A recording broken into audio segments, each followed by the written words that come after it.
Hello everyone and welcome to another video from the Australian Worm Firm, your one-stop home of organic gardening information.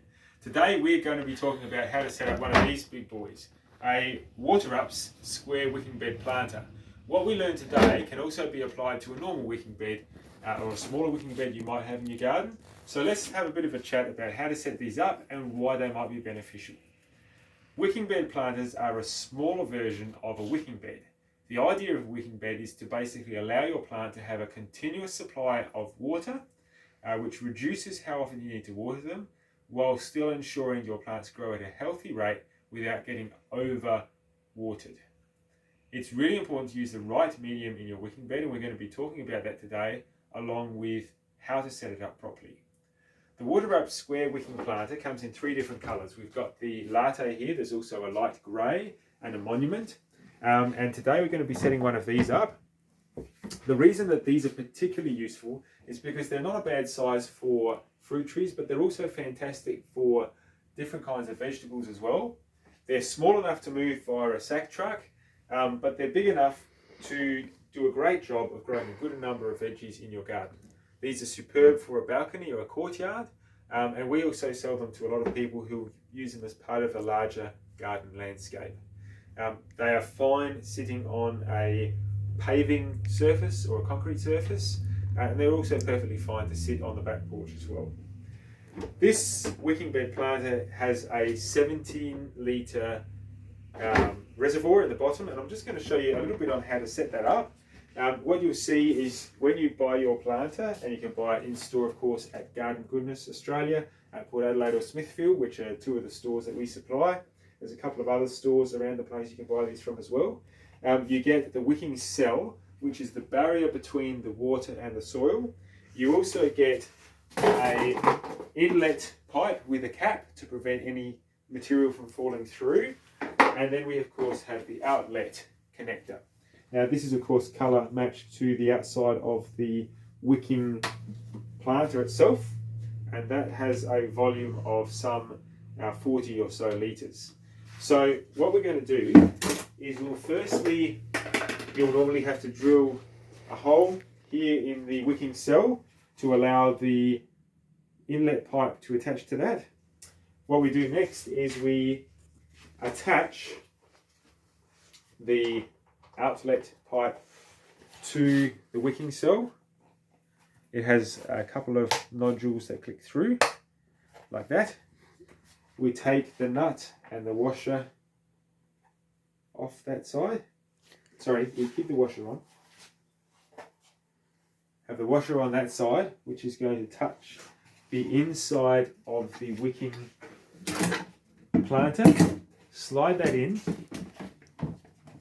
Goes through the hole. And then we screw the nut onto the outside.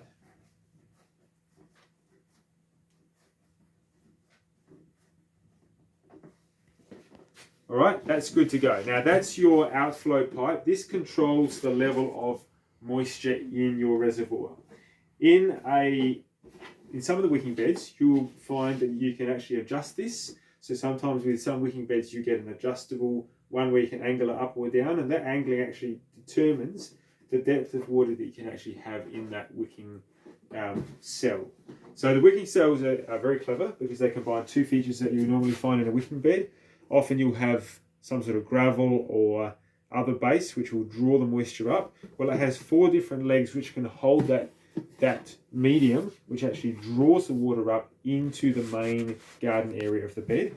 So that's fantastic. And the second thing that it does is it actually has that firm, really, really strong base. This is strong enough to stand on. I can show you if you want. This is strong as an ox. Really high quality. Really good wicking cells. Now, we have them for the bigger beds as well. We do sell them in bigger packs. So you can use them to retrofit an IBC tank. They have joiners and connectors that you can fit together, or you can use cable ties to tie them together. So that's a really easy way to retrofit an IBC tank. It might be a garden bed or some other bed that you've got to actually turn that into a wicking bed as well. And of course, they're used in the wooden wicking beds that Mark has from Adelaide Hills Veggie Gardens that he supplies us. So that's another really good part of this setup. So strong as an ox. Basically, this creates that 17-litre reservoir. So everything below here has a 17-litre capacity. So that's a lot of water that can be held in this wicking bed. So on a hot day, the plants have access to all of that water without you having to lift a finger. During the colder months, you might only be watering this quite irregularly, even less than once a week. In the hotter weather, you might be adding water a few times a week, sort of thing. That's in a worst case scenario. Often a lot less than that. So the next thing we need to do is we need to add the inflow pipe. So we click the pipe into position.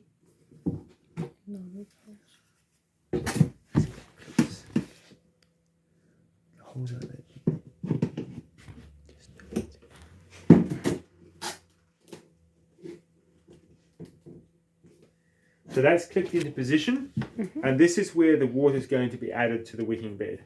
It's got a little cap that sits on top, and that, as I said before, that protects the water from any contamination from outside sources. It's important to note WaterUps is a UV stabilized product, which means it breaks down very, very slowly over. It's important to note that WaterUps is an Australian-made product, which is fantastic to support local business and reduce the amount of transport required to get it to you. The second thing that's great about them is they're very, very strong, they're built to last, and they're UV stabilized, which means they don't flake and break down really quickly like you might find alternative products do. Okay, it's time now to add the perlite. Perlite is a fantastic wicking medium that will draw that moisture out of that bottom cell, bring it up to the soil, and allow the plants to have access to that fantastic moisture.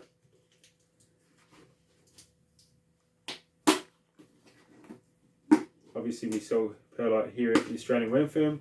We sell a fine perlite, so often you'll find a finer perlite it can be quite good because there's less air gaps between the pieces of perlite, which means it wicks a little bit better than coarse slate perlite.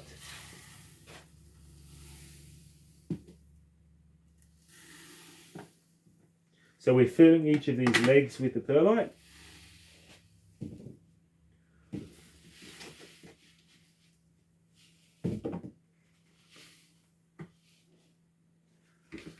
And we want the perlite to reach right up to the top so that moisture can come right out into the wicking area of the garden bed.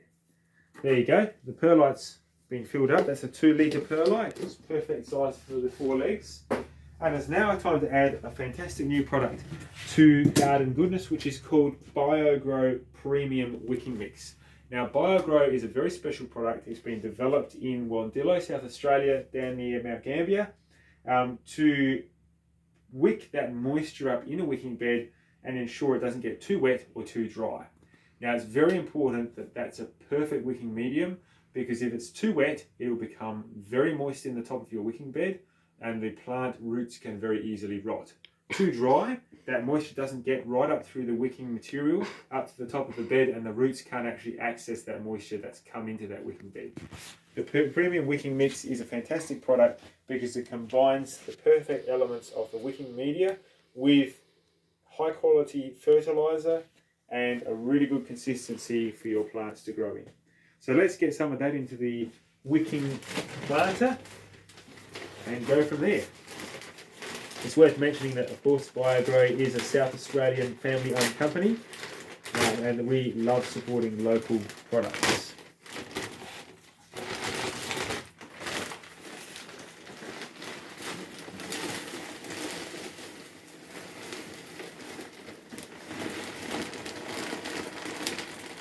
You can see how beautifully rich and dark the BioGrow wicking mix is.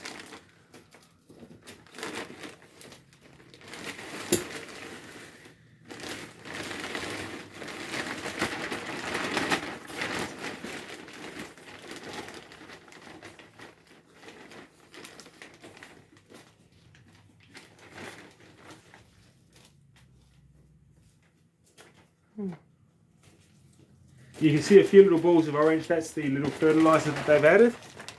That's okay. If you want an organic certified alternative, there are a couple of them available, but they're few and far between.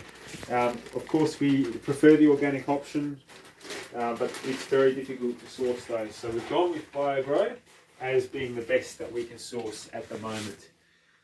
So there's your wicking bed set up, ready to go. Now, the next stage, of course, is planting your veggies.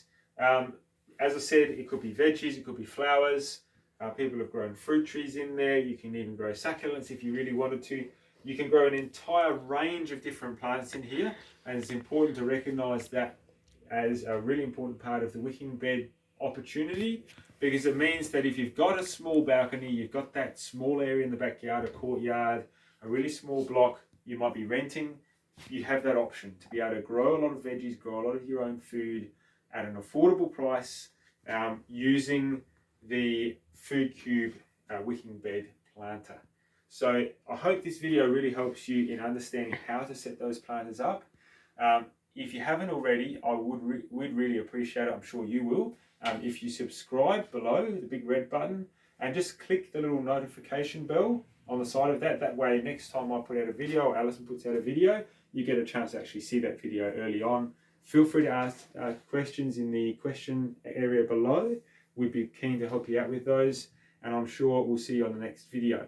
Real quick plug in the before we go. We do have a workshop this Saturday. It's called Summer Proofing Your Garden. It'll be just down here at Garden Goodness Smithfield. Alison's actually going to be helping out with information on how to summer proof your garden, and we're going to have a bit more discussion about wicking beds at the workshop. So if you haven't booked in yet, the link is via Humanitix. I hope we'll post that down below. Do click on that. Bring your friends along as well. It's our last workshop for the year. We're hoping to do some more next year, but that'll be the last Summer Proofing Your Garden workshop. So do come down. Saturday it's going to be 10:30 till 12, and it'll be at Garden Goodness Smithfield. Look forward to seeing you guys then, and thanks very much for watching. Thank you.